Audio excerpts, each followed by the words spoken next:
श्रीमद् भगवद गीता यथारूप अध्याय 4 श्लोक संख्या 22। यदृच्छा लाभ संतुष्टो द्वंद्वातीतो विमत्सरा समुसिद्धो असिद्धोच्च कृत्वापि न निबध्यते। जो स्वतः होने वाले लाभ से संतुष्ट रहता है,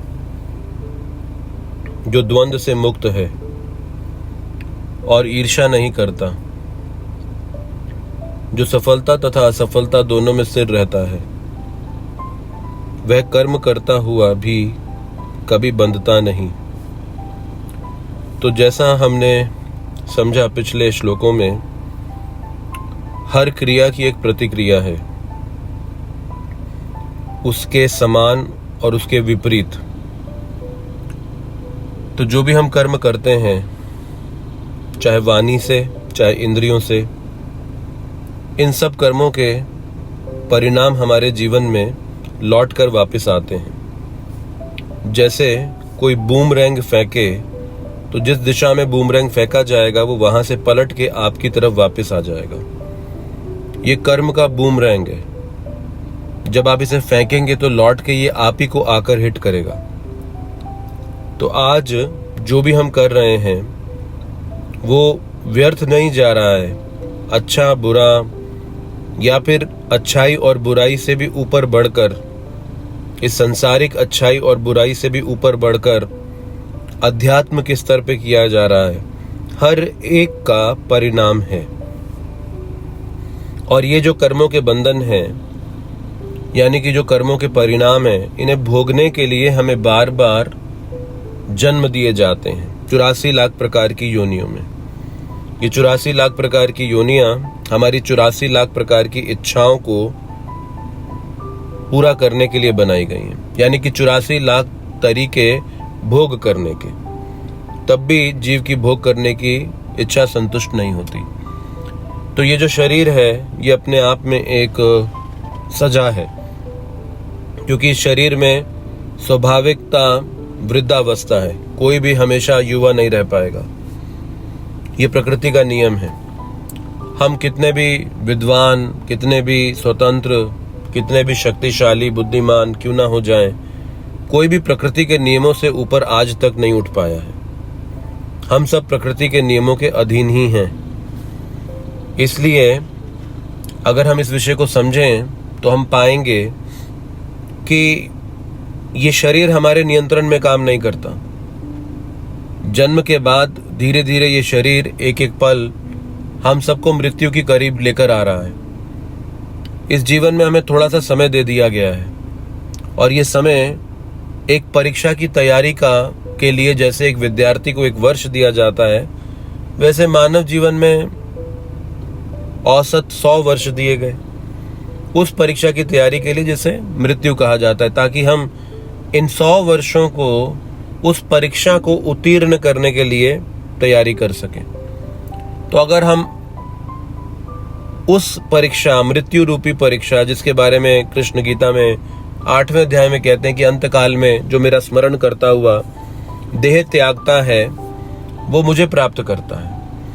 अब भगवान को प्राप्त करने का मतलब है कि भगवान शाश्वत हैं, ज्ञान से भरे हैं, आनंद से भरे हैं, और ये जो शरीर है ये अशाश्वत है, यह ज्ञानता में है, निरानंद में है। तो ऐसी स्थिति को वो प्राप्त करेगा जो अंतकाल में भगवान का स्मरण करता हुआ देह त्यागेगा। अब अंतकाल में भगवान का स्मरण करना इतना आसान नहीं है, क्योंकि जीवन भर हमने जब स्मरण नहीं किया या अनेक विषयों का किया जो भगवान से संबंधित थे नहीं, इस भौतिक विषयों का किया, तो फिर स्वाभाविक है कि मन तो जैसे एक मेमोरी कार्ड की तरह है। जो उसमें आपने डेटा डाला वही वो दिखाएगा। तो उसी प्रकार से इस मन के स्मृति पटल पे जो है, हमें वो दिखेगा जो हमने इस 100 वर्ष के आयु के अंदर, या 70, 80, 60, 50 वर्ष की आयु में जो हमने डाला या इकट्ठा किया। तो इसका मतलब है हम सब जो कर रहे हैं, इन कर्मों से हम अपने आप को बांध रहे हैं। हम बार बार अपने आप को इस संसार में जन्म देने के लिए तैयारी कर रहे हैं। अब बिना कर्म किए भी रहा नहीं जा सकता। तो जब बिना कर्म किए रहा नहीं जा सकता तो फिर हर कर्म की प्रतिक्रिया है, तो फिर करें तो क्या करें। किसी का गलत ना भी करना चाहें तो भी अनजाने में पाप कर्म हो जाएंगे। तो इसीलिए इस श्लोक में विशेषता भगवान कह रहे हैं, जब व्यक्ति अपने अंदर में संतुष्ट है तो फिर वो बाहर लाभ और संतुष्ट नहीं ढूंढता। जब अंदर असंतोष है तो फिर दूसरों से द्वेष भी होता है, दूसरों की सफलताएं हजम भी नहीं होती, दूसरों को हम गलत भी साबित करना चाहते हैं, फिर हम सफलता असफलता में भेद करते हैं और उसके पीछे भागते हैं। लेकिन अंदर जब असंतोष होगा तो फिर निश्चित रूप से बाहर वो असंतोष ईर्ष्या, द्वेष, क्रोध, लोभ आदि के रूप में प्रकट होता है। लेकिन जब अंदर संतोष रहेगा तो फिर बाहर के परिस्थितियों के बदलने से, हमारी मनोकामनाओं के पूरे होने या ना होने से हमारे मन में कोई फर्क नहीं आता। वो वैसा ही संतुलित या फिर वैसा ही समभाव रह जाता है। तो इस तरह से ऐसा व्यक्ति जो स्वतः होने वाले लाभ से संतुष्ट रहता है, स्वतः होने वाला लाभ मतलब जो कर्मों में लिखा है लाभ, पुण्यों का कुछ परिणाम तो आएगा ही, जो स्वतः होने वाले लाभ से संतुष्ट रहता है, जो इस संसार के द्वंद्वों से प्रभावित नहीं होता, जो ईर्ष्या नहीं करता, सफलता असफलता में स्थिर रहता है, ऐसा व्यक्ति संसार में कर्म करता हुआ भी कभी बंधेगा नहीं। यानी कि इसके अलावा जो भी व्यक्ति होगा वो कर्मों के अंदर बंधेगा। कर्म हमको बाध्य करते हैं जन्म लेने के लिए अलग अलग परिस्थितियों में। हम भगवान की तरह ऐसा नहीं कि निर्धारित करते हैं कि गोकुल में प्रकट होना है या कंस के कारागार में प्रकट होना है या फिर अयोध्या में दशरथ महाराज के महल में प्रकट होना है। हम ऐसे नहीं।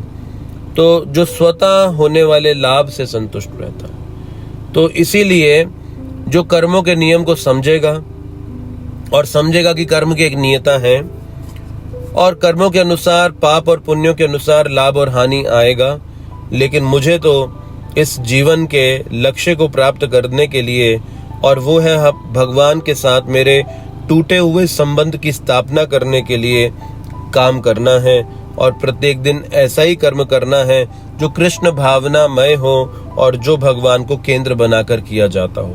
तब ये जीवन सफल कहलाएगा।